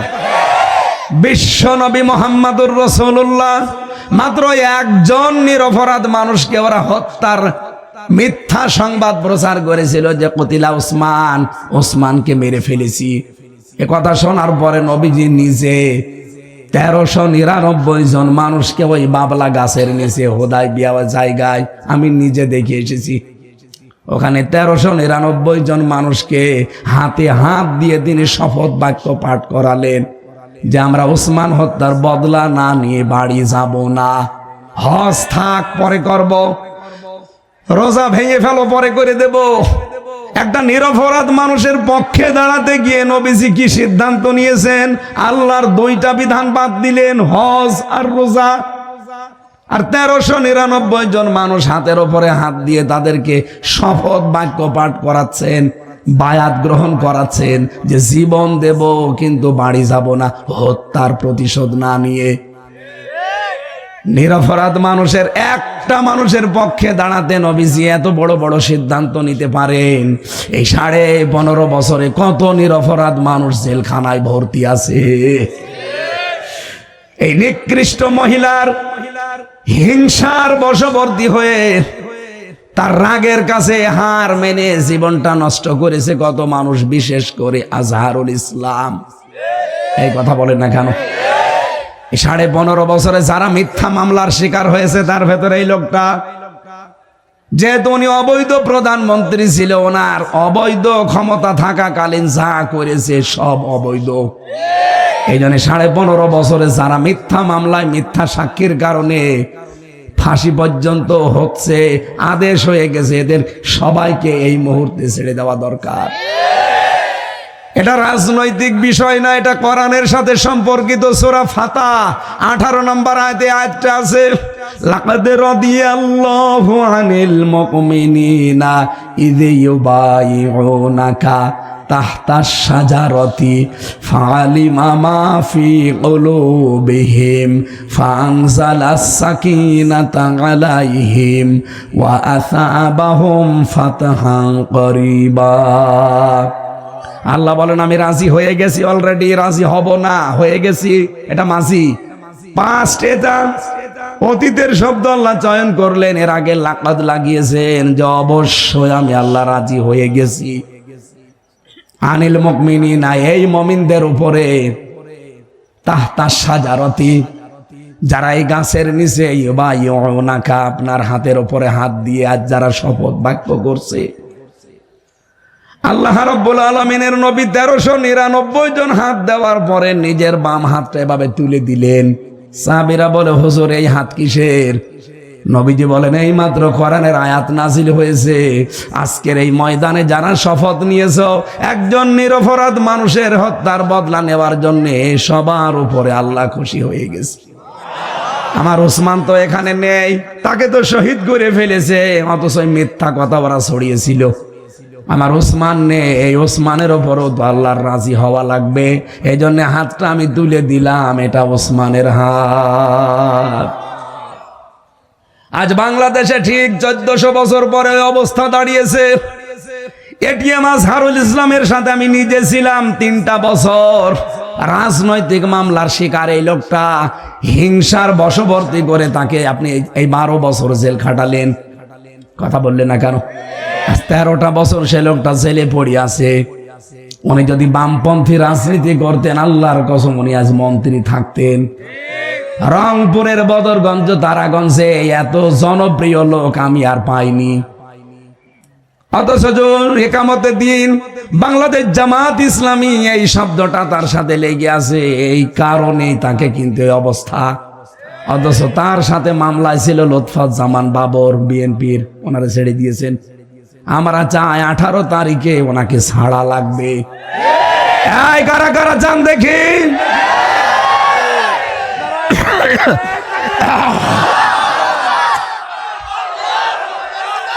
আলহামদুলিল্লাহ। এই দেখেন তো, হাত তোলেনি কে? দেখেন তো, দেখেন, বসেন। এটা শুধু দেশের জন্য, রাজনৈতিক বিষয়ের জন্য না, আমার ইমানের দাবিতে বলেছি। নবীজি যদি একটা নিরপরাধ মানুষের পক্ষে দাঁড়াতে 1399 জনের জীবন নিতে পারে, বলেন তো আমাদেরও সে সময় আসে নাই? সুতরাং আমরা আলটিমেটাম অলরেডি দিয়ে দিয়েছি, আর আমাদের মুখের কথা মনের কথা কিন্তু এক। অনেকে মনে করছে মুখে বলার বলেছে, না, কে বলছে আপনাকে? একামতে দিনের দায়িত্ব সত্যিই যারা মন থেকে দেশে পালন করে, আপনি দেখবেন ওদের মুখের কথা আর মনের কথা এক। এই জন্য আমরা মুখ দিয়ে যা বলে ফেলেছি, এইটাই আমার মনের কথা। এই জন্য আয়াতের মাঝের অংশে ছিল ফালিমা মাফি কুলুবিহিম। আল্লাহ বলেন আমি কিন্তু ওদের মনের কথা জেনে ফেলেছি। ওরা যে মন থেকে শপথ বাক্য পাঠ করছে এটা আমি জানি। এই জন্য ফাংসালা সাকিনাতা আলাইহিম, তাদের উপরে আমি আল্লাহ সাকিনা নাজিল করলাম। ওয়াসাবাহুম ফাতাহান করিবা, তাদেরকে একটা নিকটবর্তী বিজয়ের সুসংবাদ দিয়ে দিলাম। আজ আমরা এই নিরপরাধ মানুষের পক্ষে যদি বাংলার 18 কোটি মানুষ দলমত রাজনীতি ভুলে গিয়ে দাঁড়াতে পারি, আল্লাহর কসম আল্লাহ আমাদের ওপরেও সাহাবীদের মতো রাজি হয়ে যাবে। কারণ আমরা নিরপরাধ মানুষের সামনে দাঁড়াতে চাই। উনি জুলমের শিকার, উনি অবিচারের শিকার, হিংসার বশবর্তী হয়ে খালে হাসিনা এটা কাজ করে গেছে। আমি নিজেও তো একজন ভিকটিম। এই কথা বলছেন না কেন? আমি যে বানিয়ে বলছি না, এটা তার প্রমাণ আমি নিজেই। কারণ আমিও ছিলাম ওই রকম হিংসার প্রতিহিংসার শিকার। তাছাড়া যে মামলা আমারে দিয়েছিল, সর্বোচ্চ 3 মাস আমারে জেলে রাখার কথা, যদি সাজাও লাগিয়ে দেয়, অথচ 3টা বছর এই জালেমরা আমারে জামিন দেয়নি। এমনি জেলখানায় দিলে তো সমস্যা না, কিন্তু দিয়েছে আমার জেলের ভেতরে জেল, ওর নাম সেল, ওর ভেতরে আবার আছে ফাঁসির সেল, ওর ভেতরে কন্ডেম সেল, এই জায়গায় রেখে দিয়েছিল। খাবার দাবার তো ওই রকম 10,000 মানুষের খাবার আর কিরকম হয়। এরপর আবার সিসি ক্যামেরা দিয়েছে, কেউ যেন আমার সাথে কথা না বলে। 24 ঘন্টা। উনি তো ব্যারিস্টার, আর 8 বছর হাত বাঁধা ছিল, আর আমি 3 বছরে, আমার মনে হয় 3 বছরে 30 বছর কেটে গেছে। আমি 30 বছর বয়সে ঢুকেছিলাম, 33 বছর বয়সে বের হলাম। জীবন থেকে মনে হচ্ছে 30 বছর আগে গা কাটিয়েছে, 3 বছরে তার সাথে বেশি সময় গেছে। মাঝে মাঝে কারারক্ষীরে বলতাম যে ভাই 24 ঘন্টায় তো তালা লাগিয়ে রাখেন, আবার সিসি ক্যামেরা দিয়ে রেখেছেন, একেবারে কিচ্ছু নেই, কোনো কাজ কাম নেই, এভাবে বসে থাকা যায়? একটু বই নিয়ে এসে দেন পড়ি। ওরে শয়তান দেবদুলাল বই নিয়ে এসেছে বঙ্গবন্ধুর আত্মজীবনী, ও ছাতা পড়ে আমি করবো কি? বললাম ভালো বই নিয়ে আসতে পারেন না? পরের সপ্তাহে নিয়ে এসেছে বঙ্গবন্ধুর ছেলেবেলা। একটু গরম দিয়ে বললাম যে আপনি কি ভণ্ডামি করেন, কি বই নিয়ে আসেন? পড়ার মতো বই লাইব্রেরিতে নেই। হুজুর ভালো বই নিয়ে এসে দেবো। পরের সপ্তাহে নিয়ে এসেছে বঙ্গবন্ধুর চীন সফর।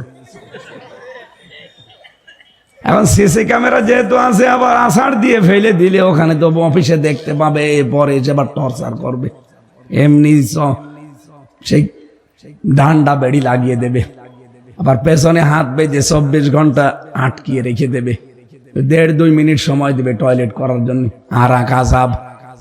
ওনারে বললাম আপনার আর বই নিয়ে আসার দরকার নেই, আপনি যদি বই নিয়ে আসতে চান নিয়ে আসবেন, আমার ফাঁসি চাই।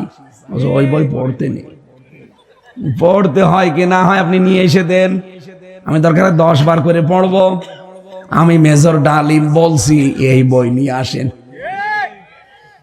পরে কয়দিন পরে একটা কারারক্ষী পেলাম, মুসলমান, ওর বাড়ি সাতক্ষীরা, আশরাফুল। নাম দেখেই মনে করলাম আল্লাহ আজাক এ দেব দুলাল না, এর দিয়ে কিছু হবে। ওরে বললাম ভাই আপনি আজহার সাহেবের কাছে যেয়ে বলবেন হামজা বই চেয়েছে, কারণ ওনার কাছে বই আছে আমি জানি।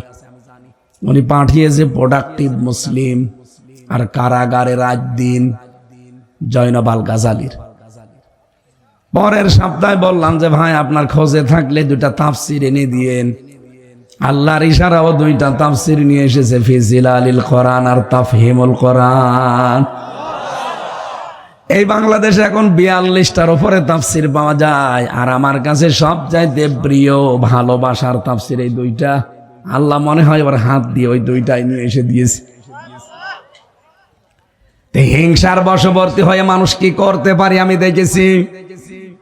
আলেমদের মাজায় দড়ি দিয়ে, ডান্ডা বেড়ি দিয়ে, পেছনে হাত বেঁধে এর উপরে একটা কালো কাপড় দিয়ে আপনি কোর্টে নিয়ে যেতেন। আর এখনকার যে দরবেশ 36,000 কোটি টাকা মারিং কাটিং করা ওরে নিয়ে যাচ্ছে জামাইয়ের মতো। হিংসার বশবর্তী হয়ে কেউ যদি কিছু করে, তার বিপক্ষে থাকলে আপনি জাহান্নামী, তার পক্ষে থাকলে আপনি জান্নাতি, কারণ আপনার উপরে রাজি হয়ে যাবে কে? এই জন্য আমি বারবার বলছি 18 তারিখে ওনার রায় আছে ফেব্রুয়ারির, বিকাল 4:30 সারা দেশে কিন্তু বিক্ষোভ দিয়েছে ইসলামপন্থীরা। ভালোই ভালোই বলছি মুক্ত জীবনে ছেড়ে দেন। যদি মনে করেন না এটা এদের মুখের কথা, এদের মনের কথা না, মিথ্যা ভাবছেন। আমরা মুখ দিয়ে যেটা বলি আল্লাহর কসম ওইটাই আমাদের মনের কথা। আমরা চাই 18 তারিখে সকালবেলা উনি যেন মুক্ত বাতাসে আসতে পারে। এই কথা বলেন না কেন? আর আমরা এইটার মাধ্যমে আল্লাহর সন্তুষ্টি চাই। 1399 জন যেই সিদ্ধান্ত নিয়েছে, কাফেররা ভয়তে উসমানকে ছেড়ে দিয়েছে। আমারও মনে হয় 18 তারিখের এই কমিটমেন্ট যদি আমরা ঠিক রাখতে পারি, এদেশের কোন শক্তি নেই আজহারুল ইসলামকে আটকিয়ে রাখতে পারে। ছাড়াই লাগবে তাকে। কে কথা বলেন না কেন? ছাড়াই লাগবে তাকে। এই জালেমা মহিলার নিষ্ঠুরতা কত কত নিষ্ঠুর পর্যায়ে পৌঁছায়। এখন আয়না ঘর গুমের এই ঘটনাগুলো দেখলে আপনারা বুঝছেন, আর আমরা নিজেরা ফেস করে এসেছি। সুতরাং নিরপরাধ মানুষ আজ 13 বছর পড়ে আছে জেলখানায়, কোনো অপরাধ নেই। অপরাধ একটাই, ওমা নাকামু মিনহুম ইল্লা ইউমিনু বিল্লাহিল আজিজিল হামিদ। উনি যদি হিন্দু হইতো জীবনও 13 বছর জেলে থাকা লাগতো না। শুধুমাত্র একামতে দিনের দায়িত্ব পালন করে, এই কারণে তার উপরে হিংসা। ওনার একই মামলা, ওনারও ফাঁসির আসামি, লুৎফুজ্জামান বাবারও ফাঁসির আসামি। তারে কেন 17 বছর পরে ছেড়ে দিলেন? আমরা সরকারের কাছে জোর দাবি জানাচ্ছি, জননেতা মাজলুম মানুষ আজহারুল ইসলামকে আমরা ফেরত চাই। কারা চান দেখি? লিল্লাহি তাকবীর। আজকের মতো আর টানতে পারছি না। ওই যে গাড়ি আছে, মেয়েদের জীবনের উপরে বই লেখা আছে, ওখান থেকে যাওয়ার সময় নিয়েছেন। আল্লাহ আমিন। রব্বিরহামহুমা কামা রব্বায়ানি সাগীরা। আল্লাহুম্মা রব্বিরহামহুমা কামা রব্বায়ানি সাগীরা। রব্বুল আলামিন 3 দিন ব্যাপী তাফসীর মাহফিলের সমাপনী রজনীতে রাত 11টা পার হয়ে গেছে। এত রাত পর্যন্ত দুনিয়ার কোন মানুষের কথা শোনার জন্য আমরা জেগে থাকতাম না। তোমার কোরআনের কথাগুলো শোনার জন্য যারা এত পাগল হয়ে বসে আছে, এদেরকে তুমি জান্নাতের সুসংবাদ দিয়ে দাও। আজকের 3 দিনের আয়োজনের সওয়াবগুলো নবীজির রওজায় পৌঁছিয়ে দাও। বিশেষ করে এই মাহফিলের যারা খেদমত করেছে, আমার ইমদাদুল ভাই, আশরাফুল ভাই সহ আমার একটা ভাই দুনিয়া থেকে বিদায় নিয়েছে, জনাব মাহবুব ভাই। আল্লাহ তাআলা মরহুম মাহবুবকে তুমি তোমার এই যুবক বান্দাকে ডেকে নিয়েছে, তোমার কাছে মাফ করে দাও। আমার আশরাফুল ভাই, ইমদাদুল ভাই সহ যত যুবকেরা এলাকাবাসীকে মিলে আজকে দেখলাম ইমাম সাহেব কি কষ্ট করছে এই মাহফিলের জন্যে, যত স্বেচ্ছাসেবক শ্রম দিচ্ছে। আল্লাহ এদেরকে জামা পেটে নিয়েছে, মায়ের পেট খাদিজার মতো বানিয়ে দাও। মা বোনদেরকে তুমি ফাতেমার মতো, আয়েশার মতো তৈরি করো। রব্বানা হাবলানা মিন আজওয়াজিনা ওয়া যুররিয়াতিনা কুররাতা আয়ুনি ওয়াজআলনা লিল মুত্তাকিনা ইমামা। আমরা যারা অসুস্থ আছি আমাদেরকে শেফায়ে কামেলা আজেলা দান করো।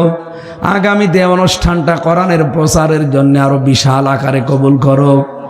যত অতিথি এসেছে আমি অনেকের নাম জানি না, আল্লাহ সব অতিথিকে তুমি কোরআনের ইজ্জতে ওমরের মতো বানিয়ে দাও।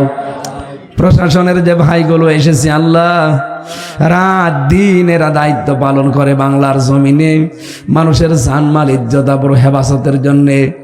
যদিও জালেমদের লাঠিয়াল বাহিনী হিসাবে ব্যবহার করার কারণে এখনো পর্যন্ত বাংলার জনগণ তাদেরকে শত্রু মনে করে, আল্লাহ এই মনোভাবটা তুমি এ দেশ থেকে তুলে দাও। ওরা যে কষ্ট স্বীকার করে ওদের এই কষ্ট তুমি দিনের জন্য কবুল করে নাও। পুলিশ ভাইদের ওপরে তোমার রহমত নাজিল করো। তাদের বাবা মা আত্মীয় স্বজন ছেড়ে যারা দেশ এবং দশের দায়িত্ব পালন করে প্রশাসনকে তুমি মঞ্জুর করে নাও। এই লোহাগাড়া থানার ওসি, টিওনো, জেলার এসপি, ডিসি, প্রশাসনের যত মানুষ কাজ করছে মানুষের ইজ্জত আবরু জানমাল হেফাজতে সবাইকে তুমি মঞ্জুর করে নাও। এলাকায় মাটির নিচে যত মানুষ কবরে আছে কবরগুলো জান্নাত বানিয়ে দাও।